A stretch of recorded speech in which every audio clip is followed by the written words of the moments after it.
Welcome to Comicstorian's coverage of the Final Fantasy XIV saga. Now, for those who don't know, I'm an enormous fan of the Final Fantasy franchise, and Final Fantasy XIV I've been playing since 1.0.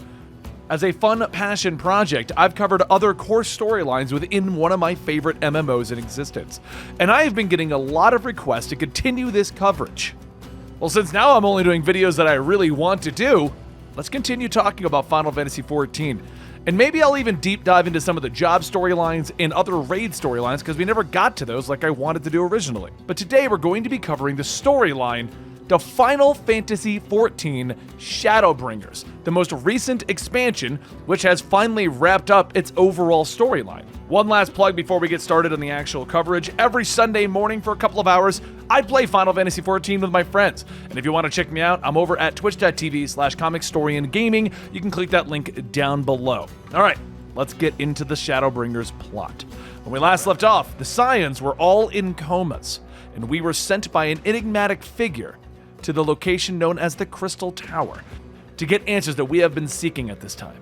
Now in the Crystal Tower, on the source, the team continues to search for a way to return the scions back to their bodies and bring them out of their comas. However, the hero finds some sort of strange object and is brought into one of the shards of the source. The hero plunges into the world of the First, a strange world that mirrors our own.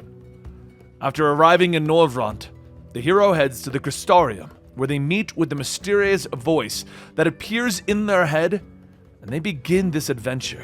The hooded figure that has been leading us this whole time is known as the Crystal Exarch, and he explains that he has been trying to bring the hero here to the First for quite some time.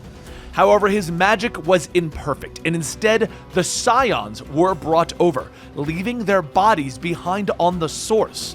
The magic is still imperfect, which means that the scions are stuck on the First and unable to return to the source, their home dimension. He explains that time also flows differently on the First, and that the scions have actually been stuck on the First for some time. When the hero arrives, with them having been here for quite some time, the scions have all journeyed to different parts of the First, trying to save it from the overabundance of light that has swept over this world and nearly destroyed it. The light has been slowed by the Oracle of Light, who the Crystal Exarch explains was sent by the Source to save them. The Oracle of Light is quickly revealed to be Minfilia, who gave up her life to save the First. The light blocks the night sky in this world, and the monsters known as Sin Eaters are descending from it to attack people, devouring their aether and turning them into monsters. The land of Norvrant is under the threat of the Wardens of Light, who control the Sin Eaters and create this never-ending light in this world. The others have tried to destroy these Wardens, but upon their defeat, their power is merely transferred to another. But the Crystal Exarch believes that the hero will be able to defeat the Wardens of Light and absorb their power, which is why he brought them to the First. Understanding their task, the hero sets out to gather the scions from the land of the First, knowing that they will need their help in the coming battles. So first, the Warrior of Light sets out to find the twins, Alisaie and Alphinaud. They discover that Alisaie is in Almirang, where she is protecting the people from the Sin Eaters. They discover Alphinaud in Kholusia, where he looks into the Eulmorian people, those who oppose the Comicstorian. They discover that Eulmor is actually led by Lord Vauthry, who is able to control the Sin Eaters and promises his followers a relaxing trip to the end times. After finding both of the twins and going through a small mini-adventure with each of them, the hero returns to the Comicstorian but is sidetracked by the Sin Eater that is attacking a small village. Our hero aids the village and defeats the Warden of Light, leading the attack, but the hero then absorbs the Warden's light and the night sky can be seen above them. This brings cheers of joy and amazement from the villagers. And with the battle won, the hero returns to the Comicstorian to rest. However, they're greeted by the spirit of Ardbert, who doesn't understand why he has not been able to move on after death like his friends before him. You see, he was with the original group that tried to defeat this mess, but they died in their final battle. While he doesn't understand why he has returned as a spirit, he promises to follow the hero and help where he can. So, now rested and with a spiritual companion, the hero and his party decide their next course of action. They are tasked with rescuing Minfilia, who has been taken care of by Thancred, as she has been reborn and a young child. They discover that when the original Minfilia stopped the flood of light, she allowed a part of herself to be reborn and give these people hope. These reborn Minfilia look like the Ancient One, but they do not share her powers or personality. They learn that the current Minfilia is in the hands of Yulmore.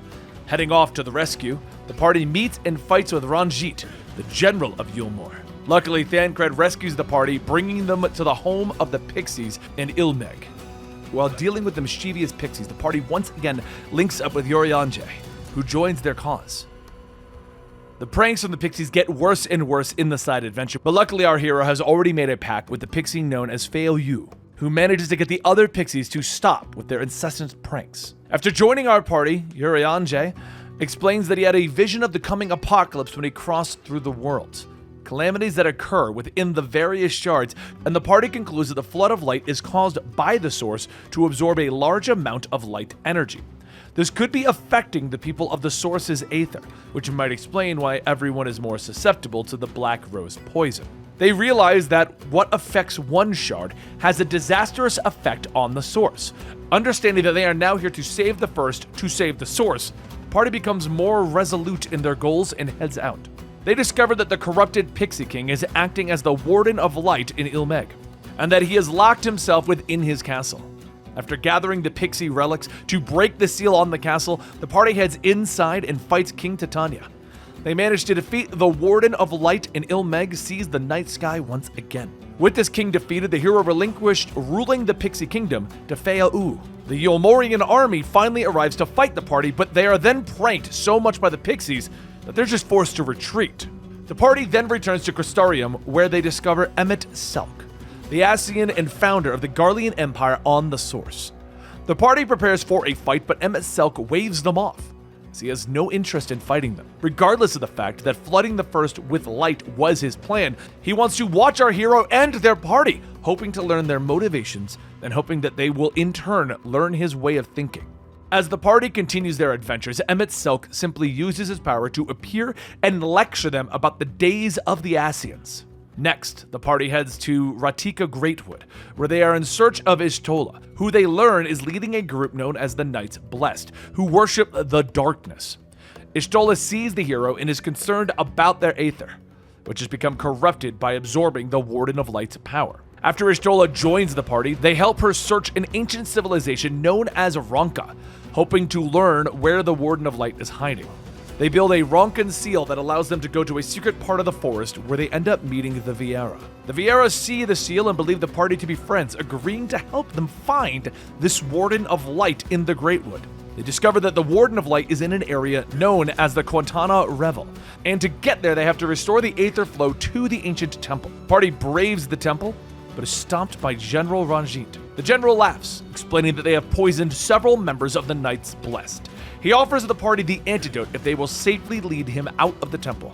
Betraying them, he begins to toss the antidote into the vast pit, and Y'shtola dives after him, tossing the antidote to the hero, plummeting into the pit with Ranjit. After giving the antidote to the Knights Blessed, the party discovers that Y'shtola put herself into the lifestream as she has done in the past. Emet-Selch offers to head into the lifestream, which he has the ability to do since he is an Ascian, and bring her back to our heroes. He does this in hopes of earning trust with the party. With the party gathered once again, they head into the revel again, and they face the Warden of Light. The monster is defeated, and the night sky returns. And as they exit the temple, they discover the strange paintings on the walls, and Emet-Selch is all too happy to appear and tell the story to them. You see, long ago, an ancient primal known as Zodiarch was summoned to stop a calamity and preserve one of the shards, creating a world of paradise. However, a group of people feared the Zodiarch's power and summoned Hydaelyn, who would keep Zodiarch in check. It was Hydaelyn who split the world into 13 shards. The Ascians wished to reunite these shards and bring back Zodiarch's paradise. Emet-Selch admits that this will kill many people across the 13 shards of the universe, but those that survive will live in a world that was made whole. With story time over, the party continues their adventure, now understanding the Ascians' ultimate goal. They return to the Comicstorian, where Y'shtola is concerned that the hero's aether has been corrupted by the Warden of Light's power. If the hero consumes too much of it, they will become a powerful Sin Eater. So our hero agrees to keep Y'shtola updated on their condition and finally goes to bed. Before they fall to sleep, the hero once again speaks to Ardbert. When the hero awakens, the Comicstorian is under attack by the Sin Eaters, who are being controlled by Lord Vauthry. The Comicstorian fends off the Sin Eater attack, though the death toll is large. Afterwards, the party talks to the Crystal Exarch, and the search for the remaining wardens continue. Though they are unhappy about it, the party realizes that they must rejoin the reborn Minfilia with her ancient self. So, they set out for the place where Minfilia made her last stand, Amarong. Once they arrive, they search for the place where Minfilia managed to stop the flood, and they are attacked by Ranjit once more. The hero and Minfilia continue onward while Thancred delays the general. The two warriors fight as the hero and Minfilia manage to contact the Oracle of Light. The Oracle realizes that this is the reborn Minfilia and that they will be able to help the party and save the first, so she gives up her powers of rebirth to fully empower Minfilia. She returns to the party, and Thancred believes that she needs a new name, since she's pretty much an entirely new person. So, she is now dubbed Reen. She quickly uses her new powers to locate the Amarong Warden of Light in the deep mining shaft. The party heads into the mines and defeats the Warden of Light, the hero absorbing their power. Yet this time the hero struggles as the light is finally affecting them. Still, with only one Warden of Light left, the party returns to the Comicstorian, hoping to end their quest soon. The party returns to Yulmore, where they discover that the people of Gatetown have fallen into a trance and are under the control of Lord Vauthry.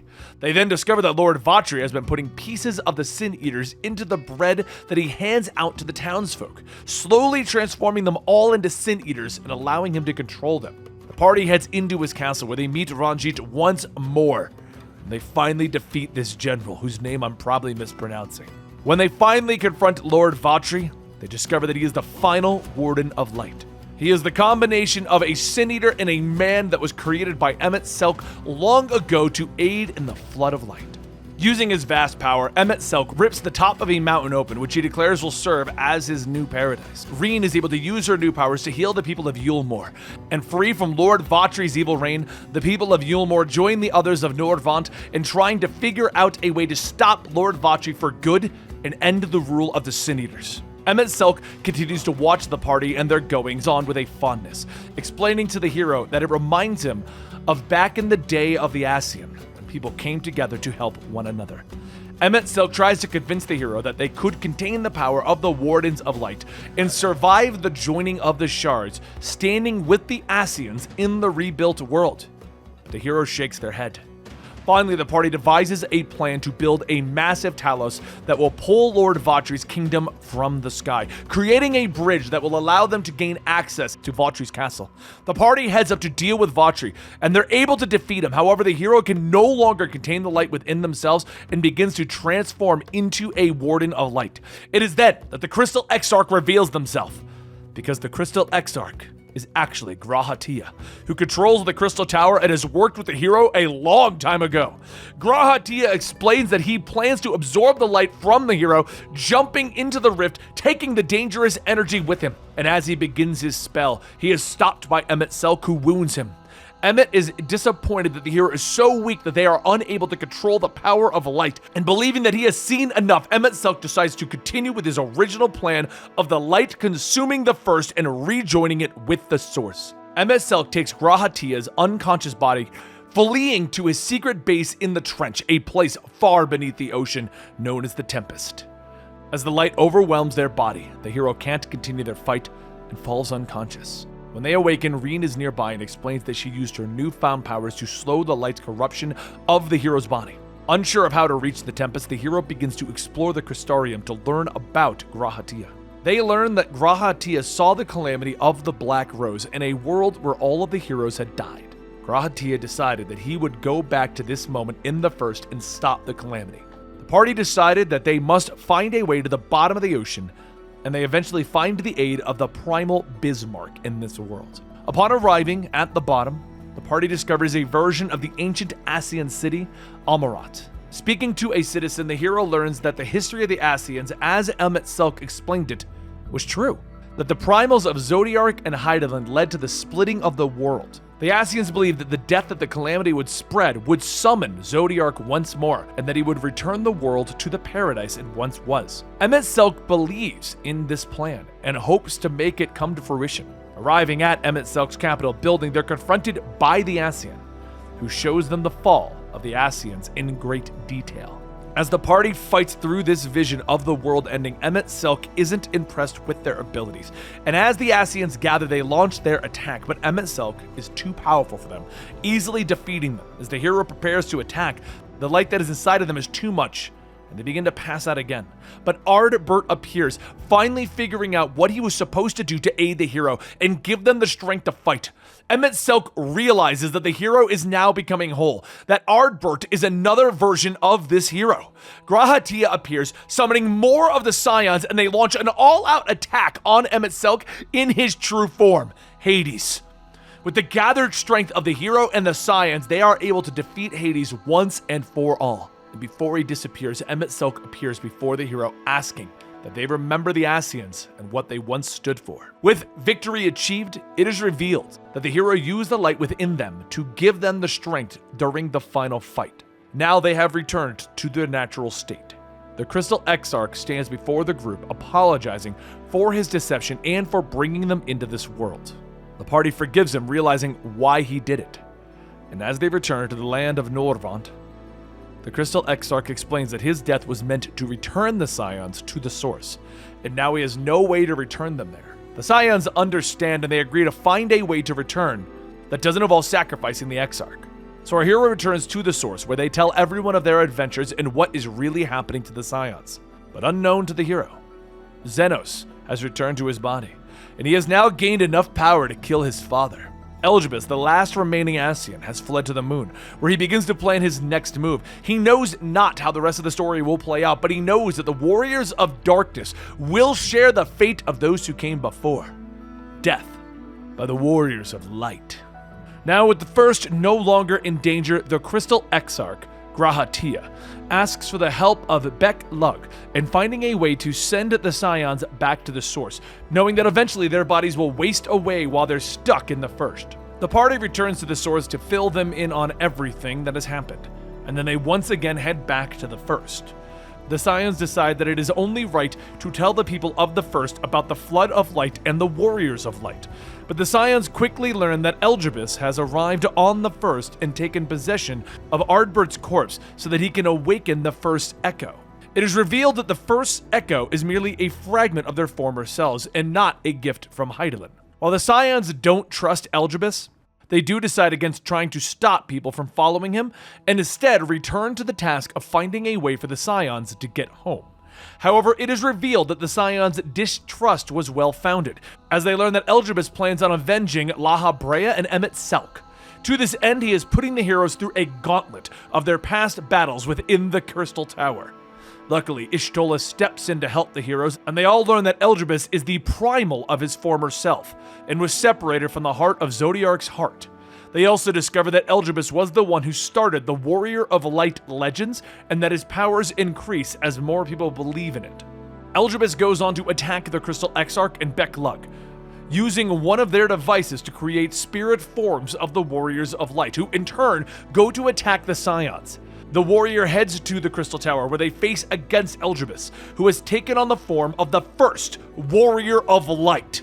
There, it is revealed that the heroes have a connection to the Ascian Convocation. Working with Grahatia, the Crystal Explorer, they defeat Elidibus and seal him away in the Crystal Tower. It is at this time, though, during the final battle, that Grahatia finally pushes himself too far, and he fully crystallizes. Luckily, though, he fuses his memories into the aura sites that the hero takes to the Crystal Tower. Using the aura sites, he fuses the future memories of Grahatia into his younger body and reawakens the former Crystal Exarch. While this is going on, Xenos is planning to take control of the Imperial throne, once again attacking the heroes. To aid him, he allies himself with Fandaniel, who tells him everything that he needs to know about the Ancients. After finally finding a way to return the scions to the source, the heroes learn that the Eorzean Alliance has begun peace talks with the Beastmen tribes, and that Alize has started to search for a cure for the Primal Tempering. Meanwhile, the Scions get involved with a pirate dispute in Limsa, and they help cure the kobold king of his tempering. Suddenly, the strange towers begin to appear across the lands as Fandaniel once again reveals himself to the Scions. He explains that he is a member of the Telephorio cult, and that he plans on recreating the collapse of Emirat and destroying cities across the source with his primal monster, Lunar Bahamut. The heroes refuse to fight against Xenos. Spreading out, some of the Scions begin to look into the towers while the others search for a way to fight Lunar Bahamut. The heroes head off with Grahatia to meet with Estinian, who seeks out information from Lunar Bahamut from the great Tiamat. It is then revealed that Tiamat is the one who summoned Lunar Bahamut, and because of her guilt, she agrees to join the Scions in their fight. It is after this that they leave to join the Alliance during the battle. And Lunar Bahamut is slain by our heroes, and one epic finale for Estinian. Everyone returns to Ulda, and they discuss the strange monsters that have been spotted across the land. Finally, in the city of Alamigo, the Alliance and the Beast Tribes finally agree to work together to fight against the Telephorio, calling themselves the Grand Company of Eorzea. They learn that the Telephoria have begun to march towards the Cartinian Flats, and the Scions work with the Grand Company, moving to defend the ethereal confluences buried at the Flats. The Grand Company manages to defeat Telephorio and the Primals. Afterwards, they discover that the strange towers are actually draining aether from the land, and the warrior receives a warning of a coming apocalypse from an ethereal figure. Meanwhile, Fandaniel has begun the process of opening the gates of the gods, and Xenos is continuing to prepare for his next fight with the warrior. And that concludes Shadowbringers storyline, all of the patches, everything that makes it fun and interesting. Up front, I'm going to apologize. As you can tell, there is a lot of deep dives you need to do into a lot of these storylines that really give it that emotional weight that made a lot of people care about it. This is just a brief overview of all the important beats that you need to know so that you can understand what is happening to get into Endwalker. If you guys enjoy this, let us know in the comments down below as we can start deep diving into some more of the storylines like Black Mage, Dark Knight. I know I mentioned this a while ago, but I had to play the YouTube game, and I've gotten to a point where I don't care. I'm doing videos about stuff I want to do, and that happens to be one of my favorite MMOs in all existence, only to be trumped by Final Fantasy XI. I tried my best to remember the appropriate pronunciations for most of these kinds of things, but also keep in mind people say things in a different way, and some things have only ever been said truly once in the actual game itself. It gets a little confusing, so I do apologize if any of you found it so cringe when I said something that you didn't say in the same way. Either way, guys, thank you so much for your continued support. If you want to see more Final Fantasy storylines, please consider going and checking out our Patreon, patreon.com/Comicstorian. Funding over there is how we get to do bonus projects like this. And also remember, we do have a channel known as Absolutely PlayStation and Steam Gamers, where we talk about gaming news, lore, and have discussions about everything going on in the world of gaming. And lastly, every Sunday morning, you can catch me playing Final Fantasy XIV on my Twitch channel, twitch.tv/ComicstorianGaming. I'm not a crazy Twitch person, but I do have a day a week that I meet up and do it. Thank you guys so much for your support, and I'll see you next time right here at the Comicstorian channel and the Final Fantasy XIV recap.